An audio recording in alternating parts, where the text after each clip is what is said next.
তো নমস্কার সকলকে, আশা করছি তোমরা সবাই ভালো আছো, আমিও ভালো আছি। তোমাদেরকে স্বাগত আমার আরও একটি নতুন মিনি ব্লগে। আর আমি কোথায় যাচ্ছি বলো তো? আমি সরস্বতী পুজোর দিন যাচ্ছিলাম উলুবেড়িয়া কালীবাড়িতে। আর তোমরা কারা কারা উলুবেড়িয়া কালীবাড়িতে এসেছিলে আমাকে কমেন্ট করে জানিও। আর এইদিকে দেখো আমরা নেমে পড়লাম, নেবেই দেখো এখানে কত ভিড়। আর হবে না, উলুবেড়িয়াতে সরস্বতী পুজোর দিন সবাই ঘুরতে এসেছিল। আর এইদিকে দেখো বাঁশের ব্যারিকেড করেছিল, বেশ ব্যাপারটা ভালোই হয়েছিল। সব দুটো ব্যারিকেড করেছিল। আর এইদিকে চলে এলাম আমরা কালীবাড়ির ভেতরে। কালীবাড়ির ভেতরে এসেই কিউট মাতৃ প্রতিমাকে দেখলাম, দেখেই মনটা জুড়িয়ে গেল। আর এই যে দেখো কত কত সুন্দর লাগছে মাতৃ প্রতিমাটাকে, কিউট সরস্বতী প্রতিমা। আর এইদিকে আমরা ঘুরতে ঘুরতে চলে এলাম গঙ্গার ধারে। গঙ্গার জল একটু মাথায় ছিটিয়ে আমরা শুদ্ধ হয়ে গেলাম।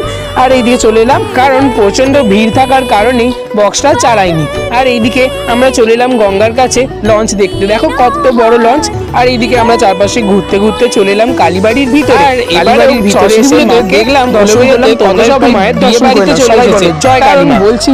এইদিকে সবাই ব্রাইডাল মেকআপ করে চলে এসেছে, মনে হচ্ছে সরস্বতী পুজোতে নয়, চলে এসেছে একটা বিয়ে বাড়িতে। আর এইদিকে আমরা ফেরি পার করে ওইদিকে চলে গেছিলাম, ওইদিকে বক্স চলছিল, ওইদিকে একটু নাচানাচি করে আমরা যাচ্ছিলাম হনুমান মন্দিরের পিছন দিক থেকে। তো এইদিকে দেখো কত ভিড়, এখনো কত মানুষ আসছে। আর আমরা বেরিয়ে পড়েছিলাম 4:15 নাগাদ। আমরা হাই রোডে উঠে পড়েছিলাম, তো বাসে চেপে পড়লাম। আজকে ভিডিওটা ভালো লাগলে লাইক কমেন্ট শেয়ার করে দিন।